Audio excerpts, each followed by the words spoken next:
Hello, everyone. Thanks for joining our All About Fermenting Food webinar today. I'm Dorothy Long, Managing Director of Canadian Food Focus and your host for the webinar. Before we jump in to learn all about fermentation, let me tell you a little bit more about Canadian Food Focus. Canadian Food Focus is a national organization with the goal of improving food literacy of Canadian consumers from farm gate to plate. We explore how food is grown and raised and provide useful advice for experts to help people make confident food choices. Our educational programming provides information about Canadian farming and food through articles, videos, social media posts created by experts, including farmers, ranchers, dietitians, home economists, and chefs. We also have an educational program for food professionals to provide information about Canadian food and farming. Food professionals can sign up for our forum newsletter and LinkedIn group to learn more. Angela from our team and who is running the webinar today will share a QR code and a link to sign up for that page in the chat. I also want to tell you about our monthly Great Food Grown Here newsletter for consumers. It provides you with the latest content, and Angela will also share a QR code link and a link in the sign up to the sign up page in the chat as well. We also have an Ask Us page on our website. If you have any questions about Canadian food and farming, you can connect with us there. Finally, you can also follow us at CDN Food Focus on all the usual social media platforms. Now let's get started with today's webinar. We are very pleased to partner with the Canadian Fermented Food Initiative and the Preserving Chef, not only to develop information on fermented foods, but to offer this webinar today. The Canadian Fermented Food Initiatives is a national non-for-profit effort to advance research, education, and public awareness around fermented foods. It aims to strengthen Canada's leadership in fermentation science, innovation, and public health. So let's get started now with the webinar. It is my pleasure to introduce our first speaker, Dr. Carla Lira Sanchez Lafuente. She is a postdoctoral fellow at Western University and the Lawson Research Institute in London, Canada, and the coordinator of the Canadian Fermented Food Initiative. She holds a Bachelor of Science in Biotechnology, a PhD in Neuroscience, and has experience in life science consulting. Carla's research has explored how chronic stress impacts the neurobiology of depression before shifting to the gut microbiome and diet, leading her to the current work on the health benefits of fermented food. She is passionate about food as medicine, knowledge translation, and public health impact. There's a lot of interest in this in fermented foods right now, and so it's a pleasure for us to be having Carla here today to tell us more. So Carla, do you want to take it away? Yes. So thank you, Dorothy, for this great introduction. And you already kind of talked a little bit about the initiative, but I'm going to start by quickly saying that it's a national effort that was funded by the Weston Family Foundation, which is a philanthropic entity that is really trying to improve the health of Canadians. And this effort is, together you can see in this image, the leaders of this initiative, which are professors of microbiology and dietitians in different universities around Canada. I am located in London, Ontario, but we're really trying to advance the role of fermented foods in health and food systems across Canada and in different ways. So we really work with the research community, with healthcare professionals. We try to support industry too. And for the relevance of the talk today, we really try to educate consumers. And in reality, consumers are everyone. So some things that we do is provide education. We have created resources. We do webinars like this. We have done workshops, events, etc. And if you want to learn more about the initiative, we have more information on our website. You will have more details about that later too. But today I'm here to talk to you about fermented foods, and I usually do this in person, this talk. But and I ask the audience if anyone can point me to which of these foods is not a fermented food. But today, I mean, since we can't do this, but I'm gonna tell you already right away that this is a trick question, because all of these are fermented foods. So believe it or not, even chocolate is technically by definition a fermented food because the cocoa beans have been fermented. So if we looked at the definition of fermented foods, are those foods and beverages produced through the controlled growth of microorganisms. Those can be bacteria, yeast, etc., that transform the food components into acids, gases, alcohol through a process called fermentation. So long story short, there has to be a transformation of the food by microbes. So basically, you can ferment any food as long as you either add microbes or already naturally present microbes there in a controlled environment. They lead to a fermented food. But then we can classify those fermented foods based on whether they still contain microbes or not.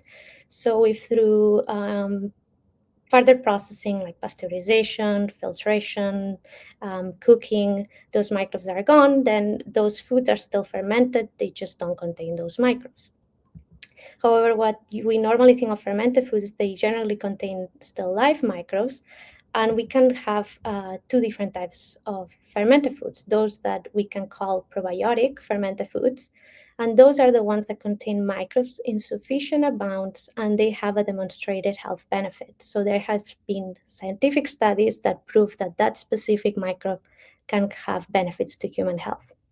And this is a very common misconception that people think that automatically probiotic means microbes and that thus everything is probiotic.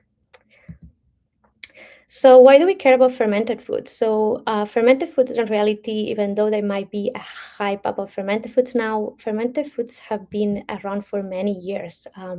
They're present in all cultures around the world. It originated as a way of preserving food when we didn't have refrigeration.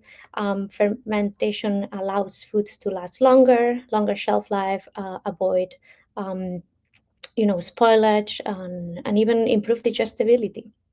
Then it was adopted by chefs around the world as a way of creating new flavors, new textures that can be achieved through fermentation. And even like Michelin star restaurants around the world, their amazing creations are done through fermentation. And more recently, there's an increased attention to these foods due to the perceived health benefits, as well as because they confer a way of more sustainable foods, and you can create alternative plant-based meat products through fermentation too. So there's this recent interest. Today I'm going to touch a little bit on the potential health benefits. So through the initiative, what we did is we gathered all the evidence, scientific, proven, scientifically done studies, like in clinical settings, so with humans, where they studied different fermented foods and looked at whether there were changes in different markers, or whether there was an associated decreased risk of developing certain conditions.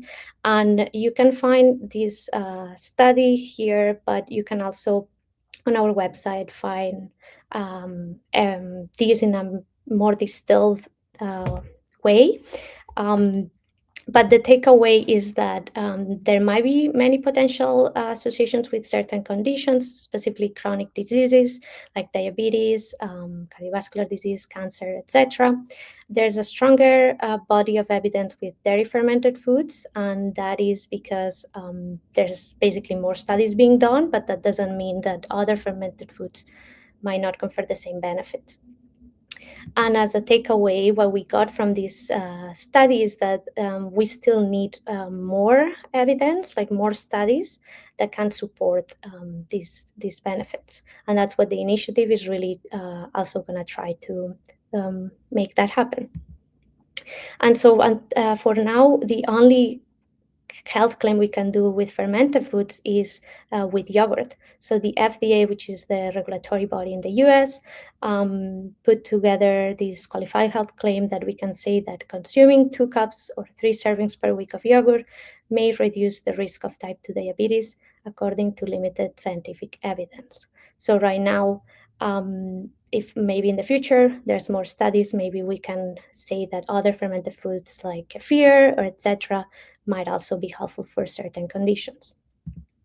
But regardless of those specific health claims, we still have some evidence that eating fermented foods can help support your gut health and your immune system.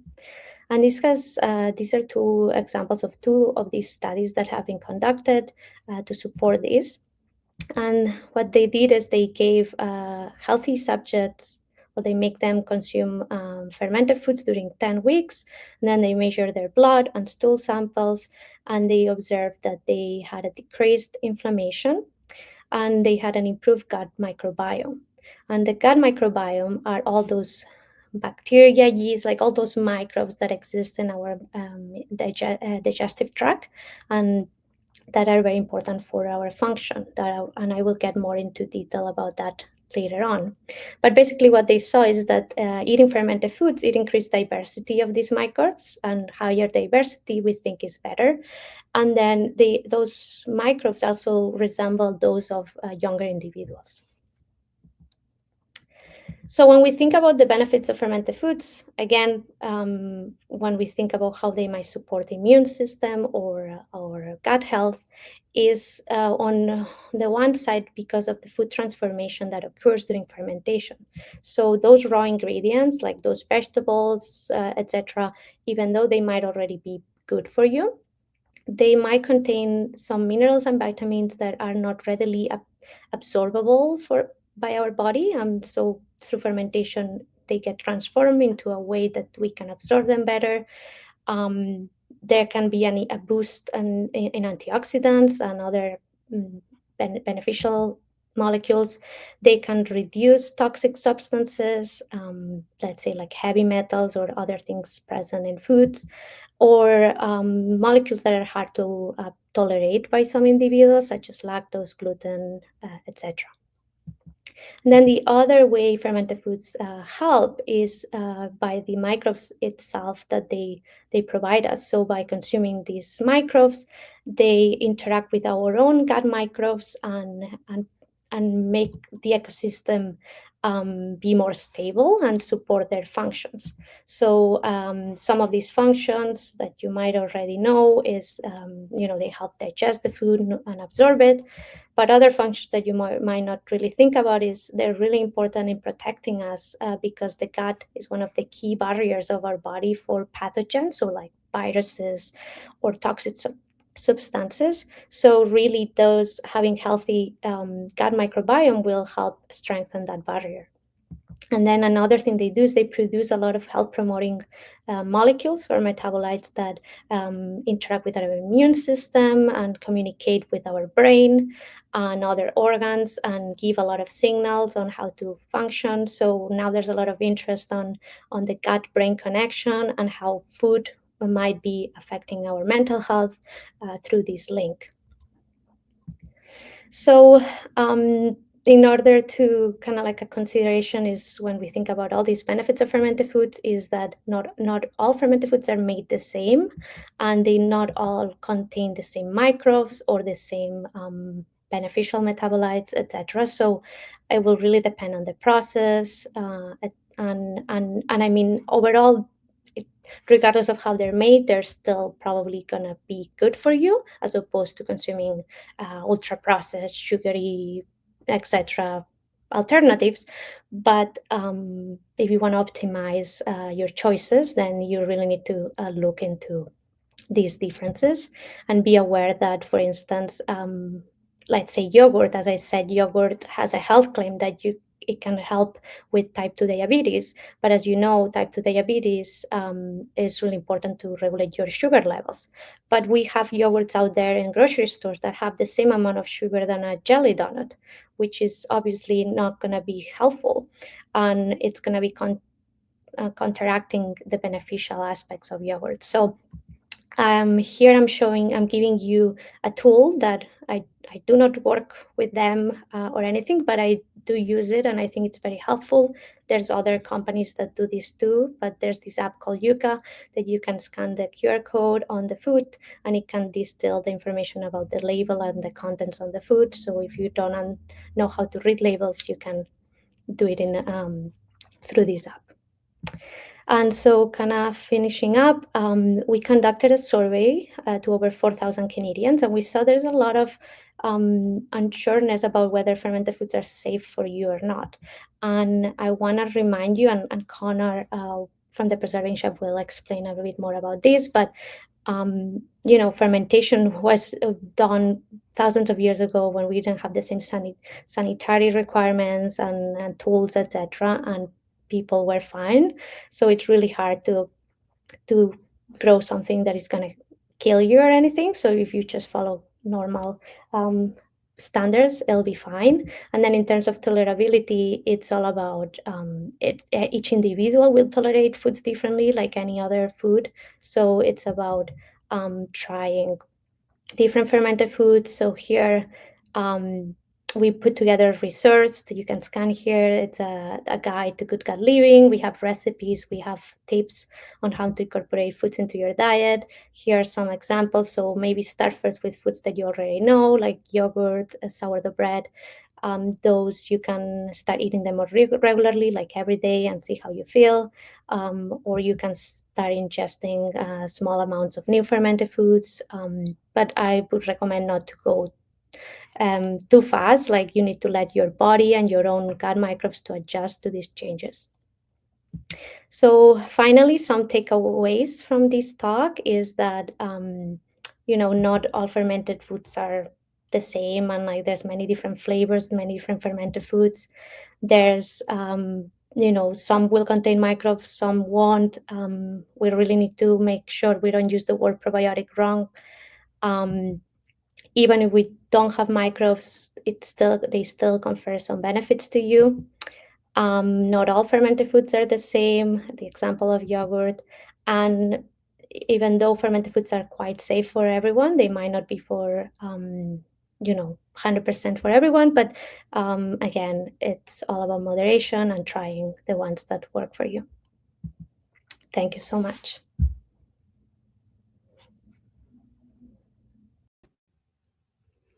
Thanks, Carla. So much great information there. And I can see that we already have a few questions in the chat, and we'll get to them.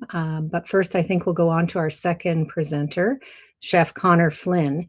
But just before we do that, if you do have any questions for either of the presenters or about fermented food, please put them into the chat, and we'll get to them at the end of Connor's presentation here.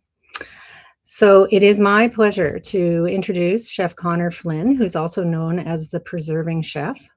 He is a Red Seal chef and one of only a very few certified master food preservers in Canada. So we're very lucky to have him here today. He is also a dedicated high school teacher in the hospitality and tourism sector, and he celebrates the art and science of canning, fermenting, pickling, and long-term food storage, always with an emphasis on sustainability, seasonality, safety, and flavor. In his class and through the Preserving Chef website, Chef Connor also teaches foundational skills while fostering confidence, curiosity, and respect for the craft.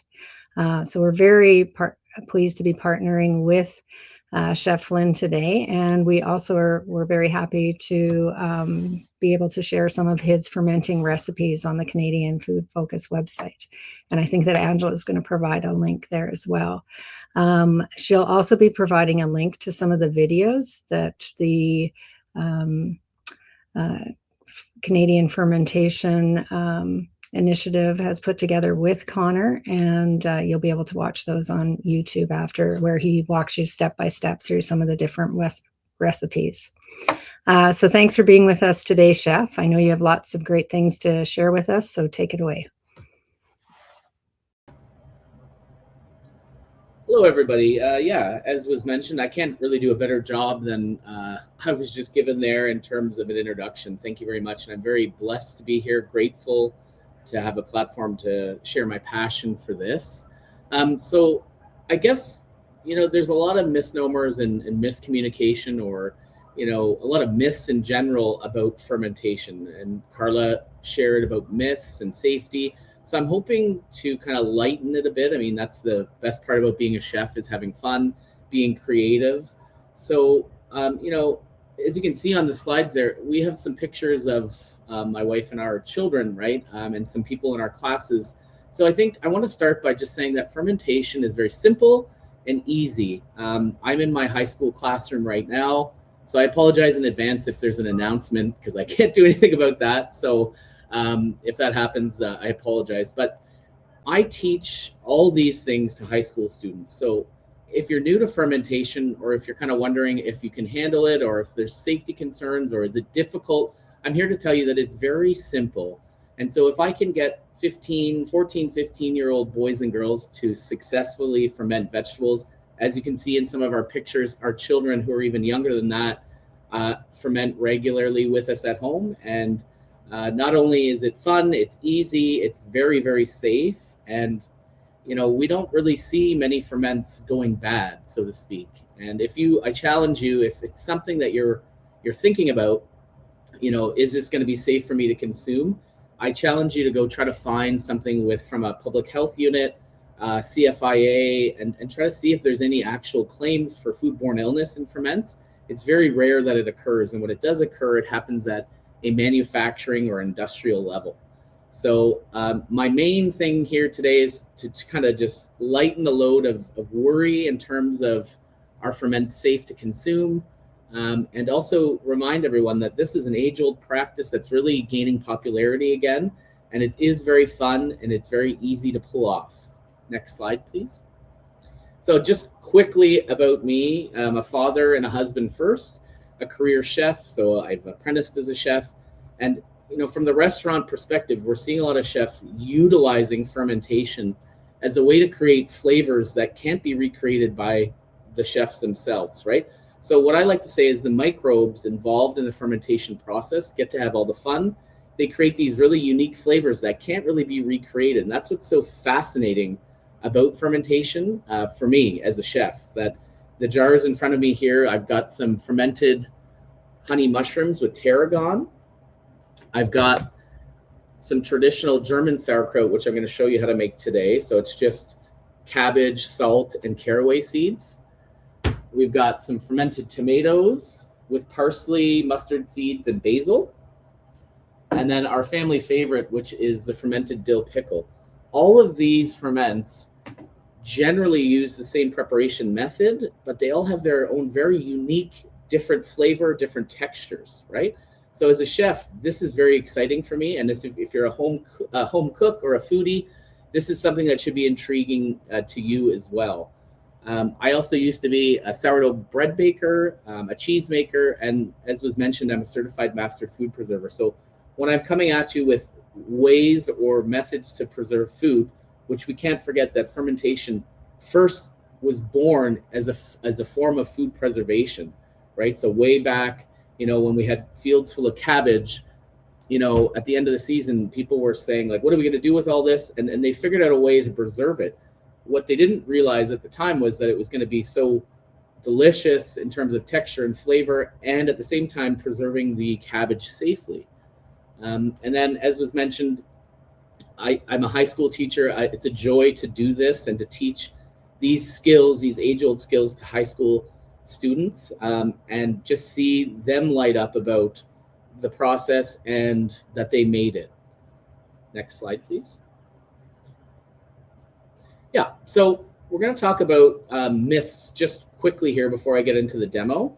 So the first myth, fermentation is dangerous. I'll just speak from my own experience. In the last 8 years, out of all the things I've fermented, I've had 2 ferments go moldy on me.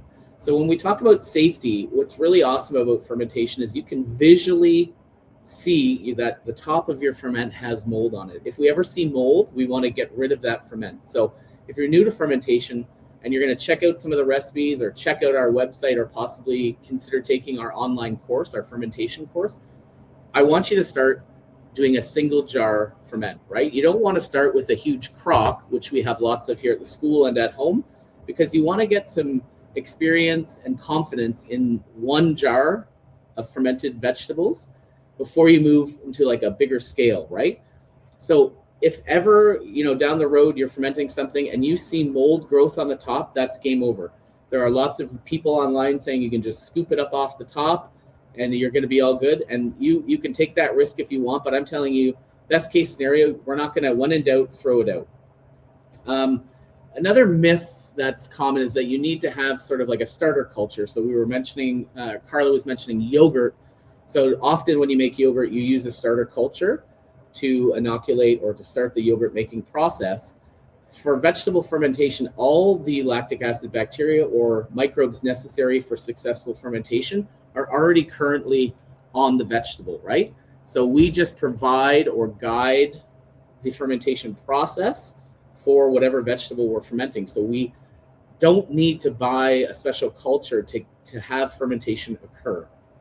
As I mentioned off the top, fermentation is not difficult. It's actually very easy. In terms of all the forms of food preservation that we do as a family, teach in our side business at the Preserving Chef, fermentation is our favorite. It is the quickest on the front end, and you'll see that in a few minutes here where I simply am just going to chop this cabbage up, add some caraway seeds, add some salt, smash it around, let the juices kind of form, come out of the cabbage, and then it's going to go right into the jar, and that's it. A good comparison for this is when we look at pickles. I'm assuming some of you that are watching have canned pickles before. And if we compare fermentation to canning, when you're looking at canning a bushel of cukes to make pickles, right? You're looking at least 8 hours of work, or maybe 6 if you're very efficient. When we talk about fermenting cukes, we wash them, we create a brine, we put our spices and salt brine into a crock or into a small jar like this, and then we just set it on the counter and let it ferment. So you're looking at so much less time, and in my opinion, fermented pickles are much better than canned ones for various reasons. So it is very simple on the front end. Now there is the time involved about watching the ferment, making sure it's going well, guiding it. But on the front end, you're looking at very minimal work in comparison to something like canning. Special equipment, you definitely don't need special equipment. You can simply ferment just with a regular canning jar, a snap lid, and a ring. You can definitely pull off fermented vegetables that way. But in terms of, if you were going to get some equipment, we work closely with Mason Tops, which is a Canadian company, where we've just got a simple Mason top set that solves the problem. You don't have to go out and buy a big crock or a carboy or other pieces of equipment that we see advertised online. We live in this world where if you start Googling this, you're going to get algorithms for various products, and you can basically get started with just a simple pickle pebble from Mason Top and a pickle pipe and just a canning jar that you have at home, right?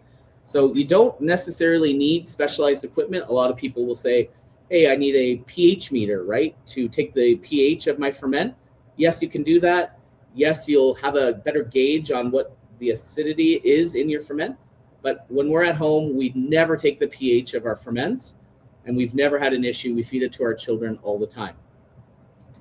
Another myth is that, we need to that we need to can our fermented foods. Now that's an option.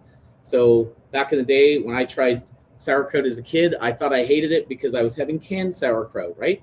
So the texture was mushy. I didn't love it. We can definitely take a finished fermented kraut and can it for long-term storage, but it's not necessary. You'll actually lose, of course, all those good microbes.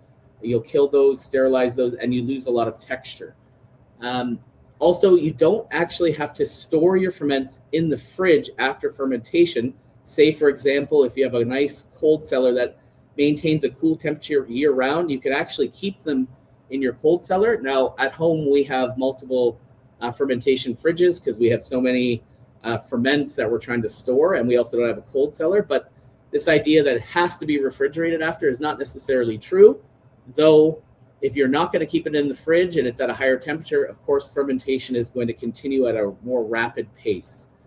And then lastly, salt.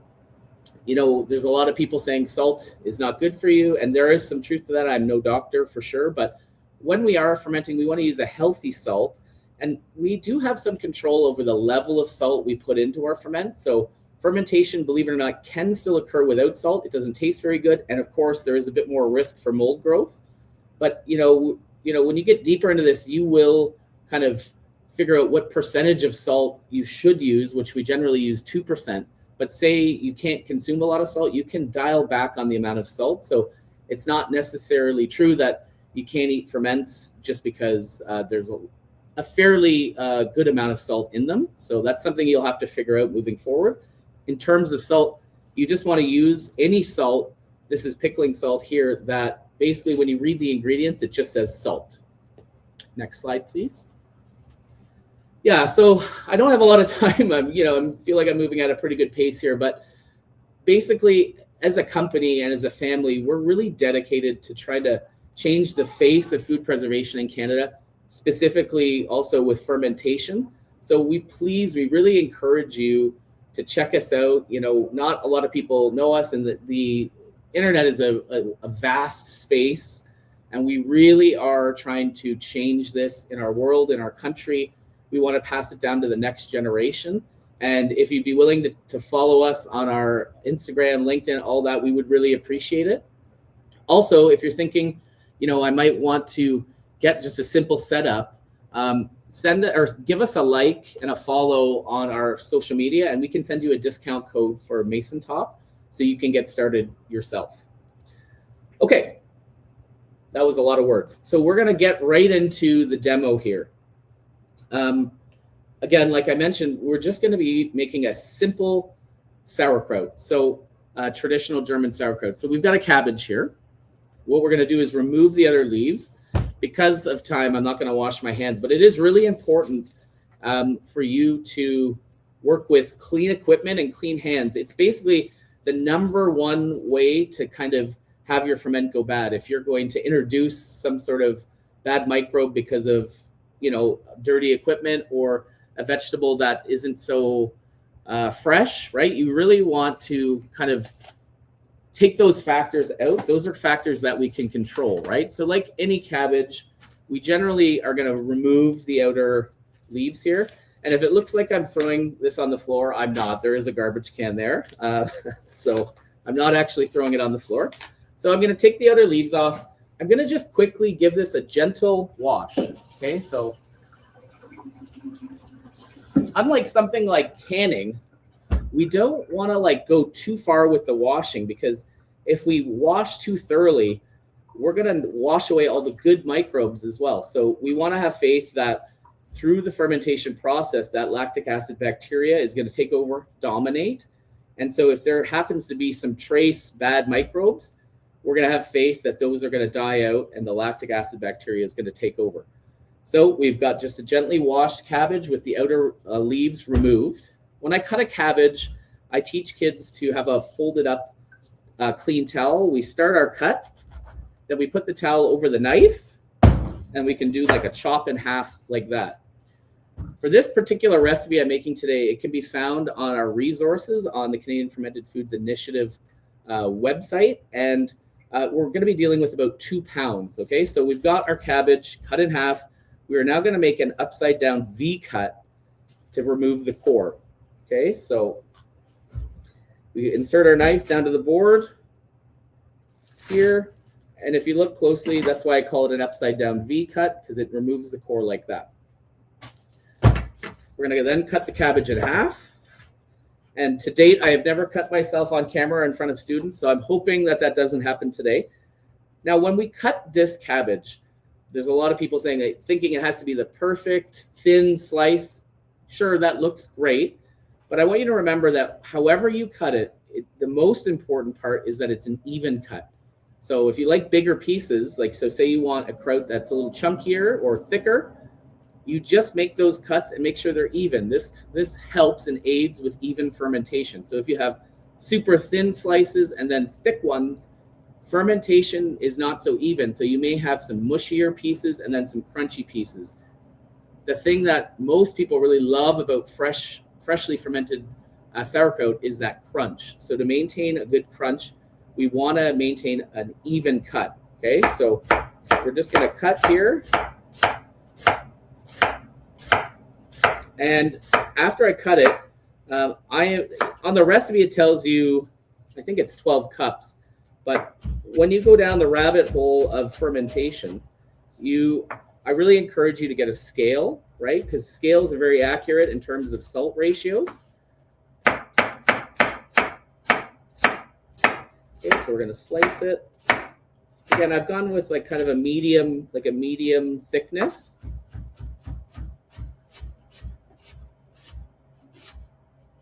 Okay, and then what I'm going to do here is I'm going to take my scale. Of course, you can't see the numbers, but we're going to put our bowl on there. We're going to turn it on so that it takes off the weight of the bowl, which is really important. We're going to make sure we're in pounds.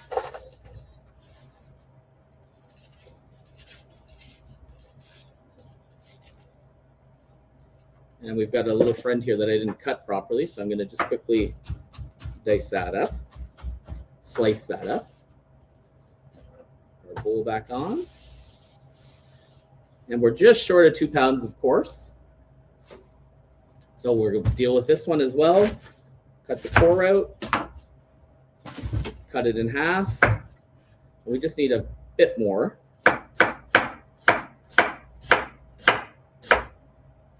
So you're looking at sort of like a medium-sized cabbage. If it's a large one, it's going to be way over 2 pounds.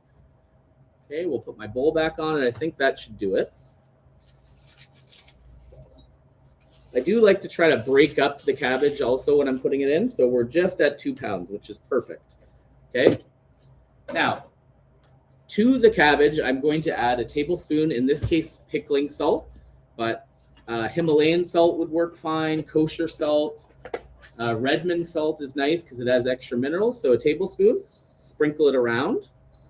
The key, as I mentioned, is making sure that the salt on the ingredients just says salt, not salt with anti-caking agents. Again, microbes don't like chemicals, so we want to use a pure salt.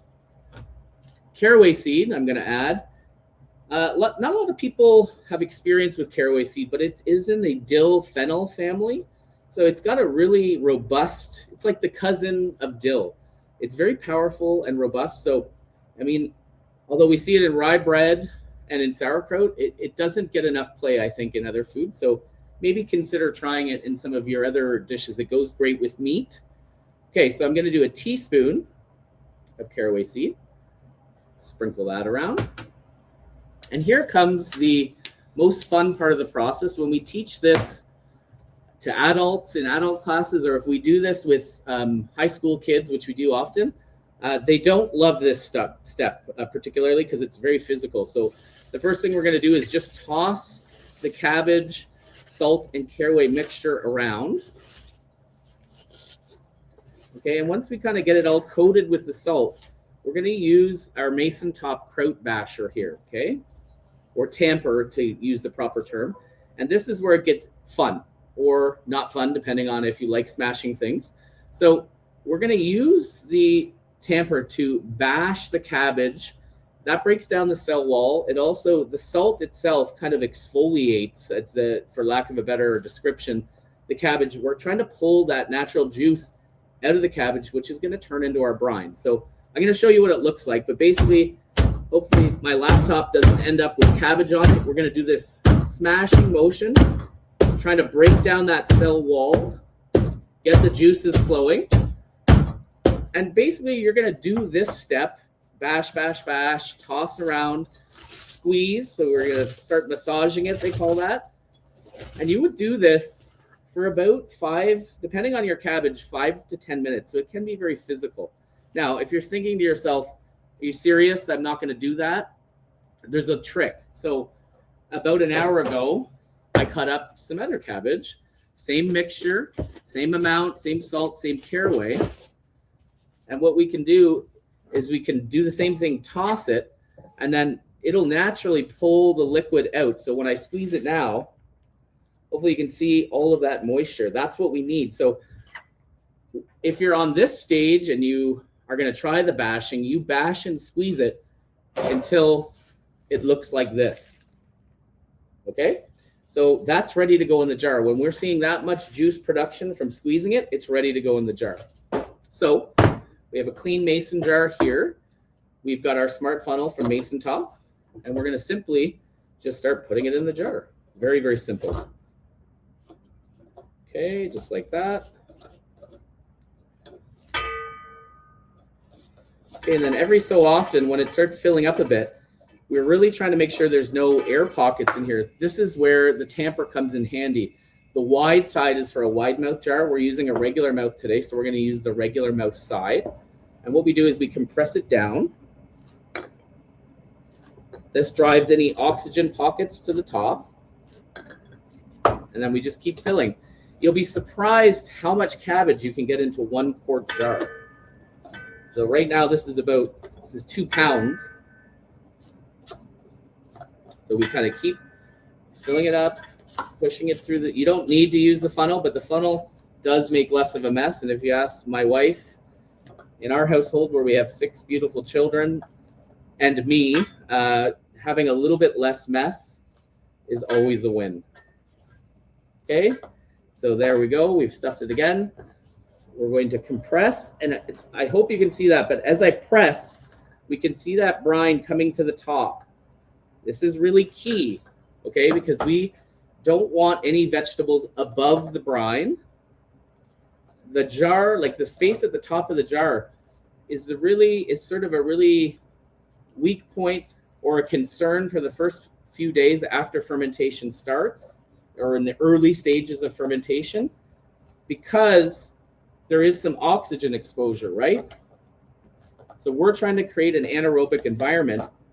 We don't want any vegetables hanging out at the top of the jar above the brine. So I've almost got that full 2 pounds in there. So I can see when I compress it down, the brine comes up over the vegetables, which is key. I think I'm going to put in just a bit more. And of course, all that beautiful cabbage juice will pour on the top. Again, another reason why the funnel works great. You don't lose that precious brine or juice. Compress it down again. Then we're going to take our pickle pebble, press down in the jar like that, and we've got a perfect setup. So we're looking for a minimum of 1 inch. Sometimes 2 inches is good. It really depends on what you're fermenting. If it's higher in sugar, you might need to leave a little extra space, like beets, for example, because fermentation will go crazy. So if you notice there, I dump the brine back into the bowl of cabbage because just in case I make a mistake, I don't want to lose that brine. So we push it down. Everything looks good. I've got about 1.25 inches of space. We're going to grab our clean rag here. And the next thing that's really important, because if you're wondering, that's pretty much it. Now it's just going to be time. We are going to inspect our jar, make sure that the inside of the jar, from the top of the brine to the top of the jar, doesn't have any sneaky vegetable bits hanging around, because this is a really key part of the fermentation, the early stages. The top of the brine to the top of the jar is oxygen. Soon it will be CO2 from the fermentation that occurs. And so when the CO2 fills that space, it becomes not neutral anymore. At the beginning, it's very neutral. So if you have vegetable pieces hanging up above the brine, they are prone to be affected by oxygen, and sometimes you can get mold growth right out of the gate. But throughout the whole fermentation process, especially for the first few days, we're going to take the top off and make sure that nothing is pushed up or floated up, because we will get some gas formation. It will push up.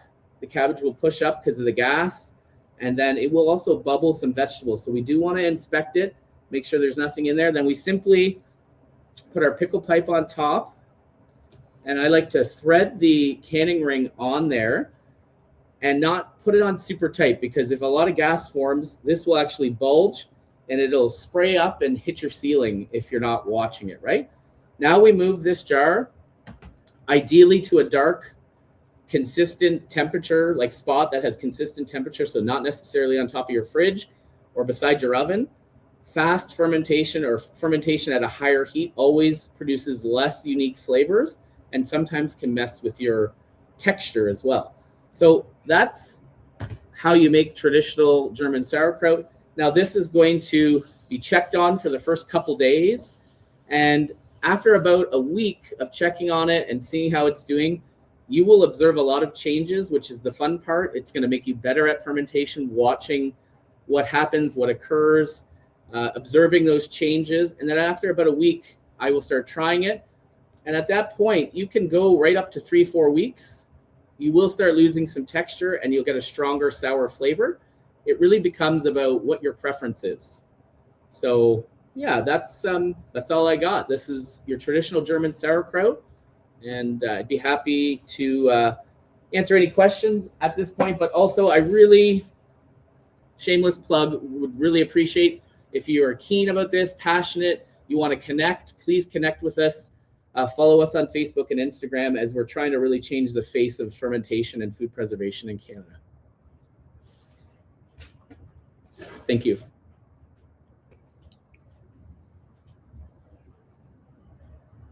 Thanks, Connor. You can definitely feel your passion every time you speak about this, and I love to see it. And you shared so much great information and really demystified the process for us. So I appreciate that. So many good tips. I saw lots of people thanking you in the chat for all the great tips. But now let's bring Carla back in and open it up to some questions. And I know I'll maybe start off with one. I know you talked a little bit, Chef, about storing your ferment afterwards. But then I wasn't sure if I heard how long the ferment would maybe stay good for people to continue to eat. Yeah, it's a good question. It's a common question too. I mean, it really becomes about preference. I mean, as the ferment is in the fridge for longer periods, fermentation still occurs just at a lower temperature. So what we find is, depending on what the fermented item is, like for example, this last precious jar of our fermented cukes, which our kids are keen to eat, which I was telling them after this, we can crack into the last jar. We made this in August. What we're seeing now at this point of all the fridge storages, we're seeing a little loss in texture, but the flavor is still good, right? So it's not as if they go bad. Of course, you can get mold growth like anything in a fridge, but it becomes more about a texture thing and how sour it becomes, or if it becomes almost too aggressive with sourness. So, but a good guideline, I would say, like 4 to 6 months. Yeah. Okay, that's great. Thank you. Let's look at some of the questions we have in chat here. And I think this one is for you, Carla, from Elena. She just wanted to clarify, for the health claim to be put on yogurt, it can be placed on any yogurt, as all yogurt is fermented. The yogurt does not need to contain live microbes or probiotics in it. Is that correct? No, not completely. So that's a great question. So the qualified health claim was put to any yogurt. So it was basically on any yogurt made with the typical microbes that you use to make yogurt.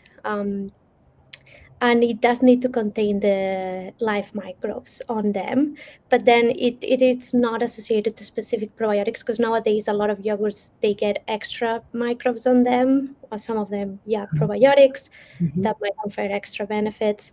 Some yogurts, might have almost none, like they used to contain microbes, but they, now those microbes are gone. So, but in general, most yogurts you buy at the grocery store would qualify for those health claims. Yeah.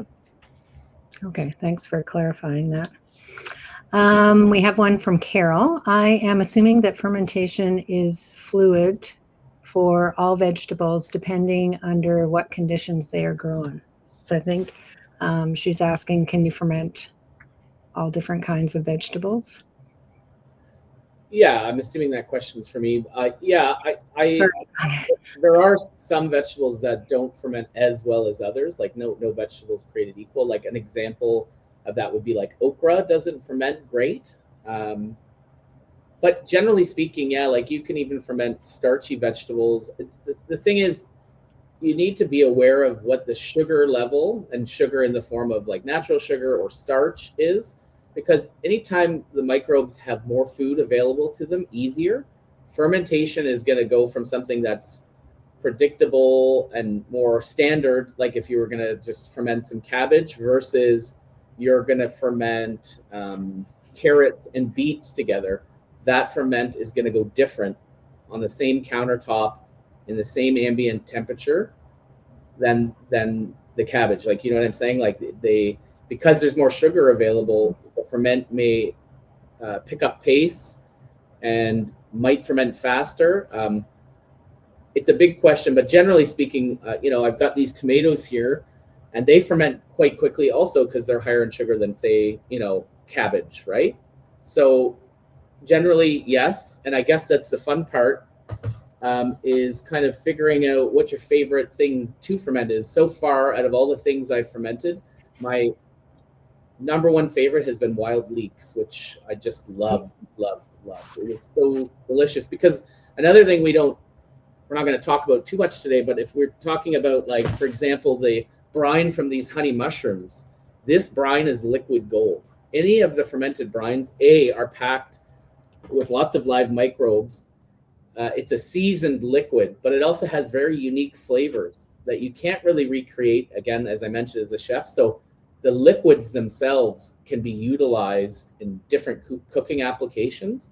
So like when we fermented rhubarb, I thought it was really great. The kids really didn't like it at all. But that liquid, again, was really delicious. And then we ended up freeze drying the rhubarb and made a powder out of it. But experimenting with different vegetables is the fun part. But in short, not all vegetables ferment the same. That's very interesting. So what other kinds of things have you done with the liquid? So you can use it as like in a salad dressing or a vinaigrette. Mm-hmm. Really good. We made stir fry last night at home, and I added some fermented leeks, but also some of the liquid from the leeks, right? Because it's got such a umami, powerful flavor. You could sort of brine meats using the fermented liquid, right? When we brine meats, we're doing a salt ratio, dissolved in water. So that's something you can use it in.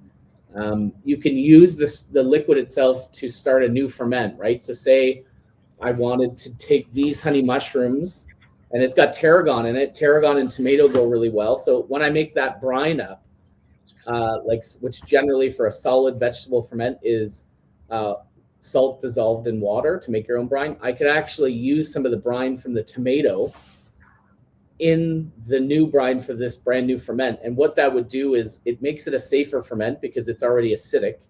Mm-hmm. And you're getting that beautiful tomato flavor, right? So what we've experienced in food preservation in general is one always leads to the next, right? So you could use, so when I said I freeze dried the rhubarb, now we've got a rhubarb powder that's salty. Then we can use that as a seasoning. So they're all connected. That's great. Another question here we have, if you don't have one of the pickle pebbles that you were demonstrating, is there something else that you could use, like a regular jar lid or? Yeah, I mean, you can use a cabbage core. So you could take that core, which I've thrown in the garbage now, and you can use it to wedge into the jar. And like if you wedge the vegetables down under the neck, that will hold them down.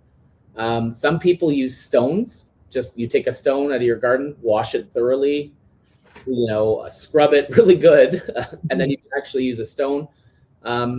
There's other things you can do. Now, if you want to try it out first, that's something that you could do short term. But I'm telling you, with the pebbles themselves, just do such a good job holding everything down, and it takes a little bit of the not risk, but just the wondering if your ferment's doing well out of the picture when you're at home or you're in your busy life, you can't check it every day, or you forget, the weight does a good job keeping those vegetables down. Okay, those are good tips.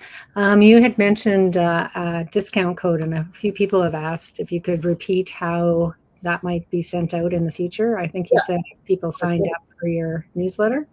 Yeah, the newsletter, or if you follow us on Facebook or Instagram, or if you've done that and you haven't heard from us, you could just send us a message. We're really responsive. We'll definitely send the discount code to you that way. Okay. And I know in some of the videos that you did with the fermented food initiatives that are up on YouTube, and I think Angela's going to share the link that you had mentioned about using the cabbage, the knob from the cabbage as one as well. We have a question from Linda. Is it typical for sauerkraut to bubble over? Hers does quite frequently. Yeah, 100%. Again, if once you get some more experience with just traditional sauerkraut, what we really like doing is doing what's called like a mixed vegetable ferment. So if you start, again, like I mentioned, adding different vegetables, that can cause that. Sometimes if you don't leave enough headspace at the top, that expansion is so severe that it will actually come right out. So even as I mentioned, if we don't thread this canning lid on super tight, that's on purpose so that gas can escape this way and also from the airlock, right? So if you are leaving too little space at the top, that's where we see overflowing of brine, which is not optimal, just because then we lose brine. And then as the gas formation slows, it expands back down this way, and then you've got this big gap at the top, right? So it's if that's happening a lot, I would try leaving a little more headspace at the top so there's more room for expansion. Okay, that's great. A couple of questions for you, Dr. Carla. Back to yogurt. Would homemade yogurt have the same cultures as the store-bought? And then related to that is making your own more healthy. Yeah, sorry, I think there's some background noise right now, but I don't know if you can hear. But so in terms of the culture, so typically to make yogurt, you would use if you make yogurt at home, you can make it based off another yogurt that you have at the store. So you just mix a spoonful of yogurt with like milk that you have boiled. Anyways, it's a pretty simple process. I actually make it at home too. So you would be having the same microbes that yogurt that you bought had, or you could just buy the culture too and start that. But typically they'll be the same starting culture, which would be like that bifidobacterium and lactobacillus types of bacteria. But then in the stores, there's going to be some yogurts that will have those other added microbes that are like some probiotics. Mm-hmm. Then there's also the risk you have with buying. I like now making my own because I control what I have on the yogurt, right? So you know what's on it. You're not adding like emulsifiers and other chemicals or sugars and things. So, so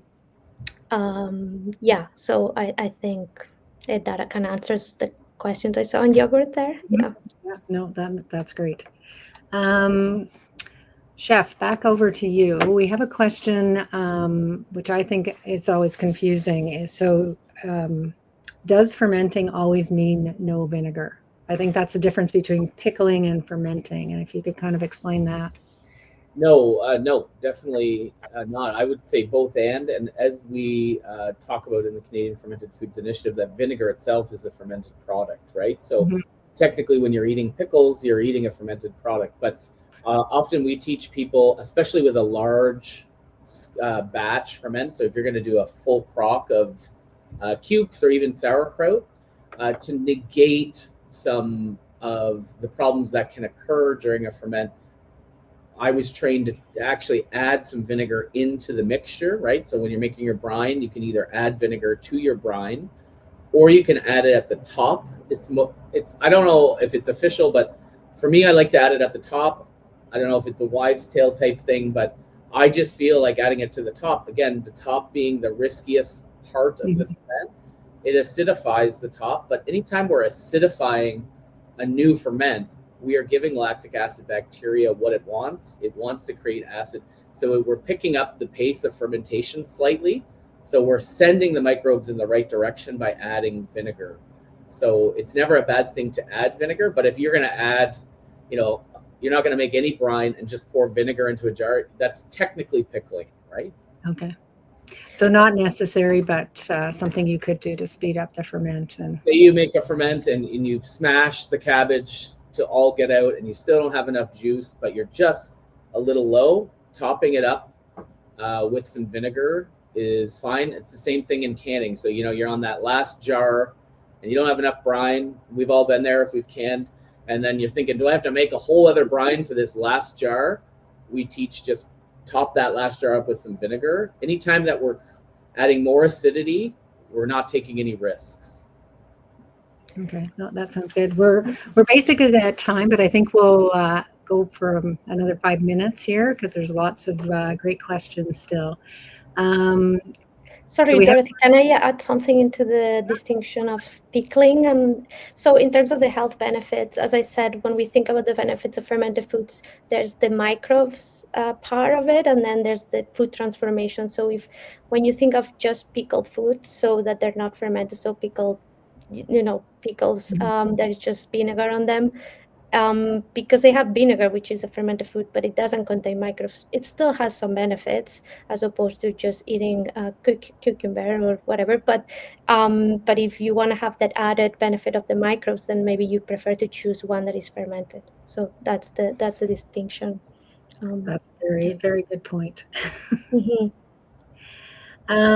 Angela asks, can you repeat the part about myth 1? Safety? I missed that part. And how do you know if it's not safe? And she appreciated your demo so much. So I think just that myth about, I think that's something that I think always worries people, is that food safety part of it. And how do you?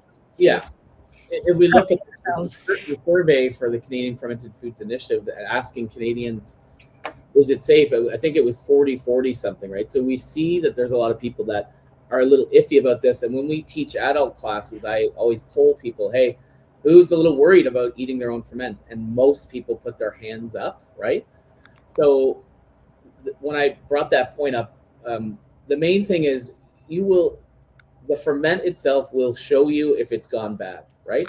When we talk about botulism, remember, botulism can only kind of grow in non-acidic environments. So we can take that worry right out because we are going to have an acidic environment.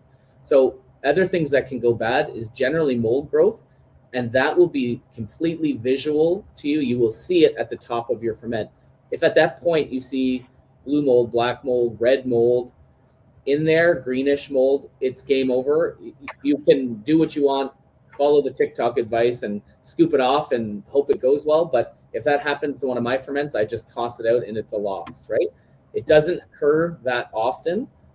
So to answer your question specifically, you will see the top of your ferment, something looks awry and it will be fuzzy and mold, and that's game over. Other than that occurring, a lot of people say like, well, my brine's cloudy. That's a good sign. We want our brine to be cloudy. Okay, that's normal, milky, as it's sometimes referred to. If at any point the top of your ferment gets mold, it's game over. The only thing that is a little confusing is you can have cam yeast occur on the top, which is not a mold, but kind of masquerades as one. And it's just a white, kind of beautiful, almost looks like a painting, or, if we look at a desert, like wind structures in the sand, it looks like that, but it actually is safe to consume. Although I don't know many people that are looking to eat cam yeast off the top of their ferment. If that white film occurs on the top, what we do is we spoon it off and then wipe the jar. And sometimes it will come back endlessly and sometimes it won't. But the key is that white film that is not fuzzy like mold is safe to eat, but it can affect the flavor of your ferment, the texture of your ferment, and it can be pesky. And sometimes it occurs for no rhyme or reason. Like you could make the kraut how I just showed you. You followed everything. You had clean hands, clean equipment, and it turns out perfectly. And the next time you make it, it occurs. So it's just one of those things where what's happening in the jar on the microbiological level is what fascinates me. And there can be slight changes, a different cabbage, different field, what's occurring in the soil. It's just, without being a doctor and a microbiologist and having a good microscope, we can't really tell what's going on. Mm-hmm. No, that's very helpful. Do you happen to have any of pictures of that yeast that could be shared through the? But we could share that on our social media if. I think that would be very interesting. Yeah. Maybe we'll do one more question. Go ahead. If you just Google cam yeast, you'll get 1,000 pictures, and it all looks pretty much the same. It's quite beautiful, actually. Yeah. Let's do one more question here. There's Nadine, and it's a two-parter. She wanted to, or she's asking, how long do you ferment before changing the lid to a regular canning lid for storing? And she says, thanks, chef. Great presentation and simplifying the process. And then there's a second part for you, Dr. Lafonte. But Connor, do you want to answer? Chef, can you answer that first? Yeah, so we don't remove the fermentation top, whether it's a mason top or an off-brand or a different style, until fermentation is done, right? So what we do at that point, especially if it's going into the fridge, is we remove the pipe and the pebble. We give the jar a clean, and then if you can hold back and not eat it all within a day, you're then going to put a snap lid, like a canning lid, on top and thread it on there. If you leave that jar in the fridge for too long without eating it, because fermentation is still occurring, you could have some gas buildup, and when you open it, it will like hiss at you a little bit, right? And it's not bad, it's fermenting, right? So I think that answers it. But yeah, almost immediately, like when you taste your ferment and you're happy with the flavor, I would say a minimum 1 week, and you've tasted it and you like the sourness and you like the texture, the pickle pipe comes off, the pebble comes out, we wipe the top of the jar, put our regular canning lid on, or Mason Top sells some really cool lids that don't have the two-piece, so it's a lot better for storage and stuff, and it's food grade and all that. You can then put that on and put it in the fridge until you eat it. And if you're eating from it regularly, you're not going to notice that gas buildup. It's when you leave it for longer periods sealed that you'll have that bulging of the canning lid. Oh, yeah, that's great. Okay, and the second part of the question, is there a website where they can follow your work, Dr. Lafonte? So I think you mean, so besides the Fermented Foods Initiative website, which you can see here, fermentedfoods.ca, I don't have a place for myself, but like as a researcher, I've contributed to the literature on different publications. My background was more on the biology of depression, so we have some studies on that. But connecting food and fermented foods with mental health per se, I don't have any studies yet. But through the initiative, we're going to try to see what studies can we be doing. We might not be focusing on those mental health outcomes right now. We might be focusing more on metabolic conditions and all that. But any new studies we do, we're going to be publishing them through the initiative's website, so you can find there. But there's a lot of groups studying that, and it's a very exciting field. So yeah, and feel free to ask any questions, and there's a contact form through the website. So if you want to learn more, I can point you into some studies to learn more about this. Yeah, that sounds good. Definitely so much interest. Maybe we're going to have a second fermentation webinar here. We're not going to get to all the questions today, which I apologize. But I did want to say, I do see in the chat that there's somebody from Prince Edward Island who's part of the Women's Institute, which is near and dear to my heart, and that they're interested in doing some more work on fermentation. So we'll definitely connect you guys to Jennifer there and get that going on. We'll also look through the rest of the questions, and if we can send out any answers, we'll do that. But now I'd just like to thank everybody for for sharing with us today and being on the line. We've had people from across Canada join us, and even some of Dr. Lafonte's family in Spain, so that's exciting. Thank you, Carla and Connor, for sharing with us today. It was so interesting. Thank you to Penny and Angela from our team for making the webinar happen, and to the Canadian Fermentation Food Initiative and Preserving Chef. Definitely go and check out their websites. And I know Connor's offering classes. He's also very generously, as part of this, everybody who watched will be their name will be put into potentially win a free fermentation class by the Preserving Chefs. So we're going to send that out in a follow-up email. So when you see that, hopefully your name's the one that is chosen. Don't forget to sign up for our newsletters and follow us on social media. And if you have any questions or ideas for other articles and webinars, let us know. And thanks again, everyone. And now let's go out and start fermenting.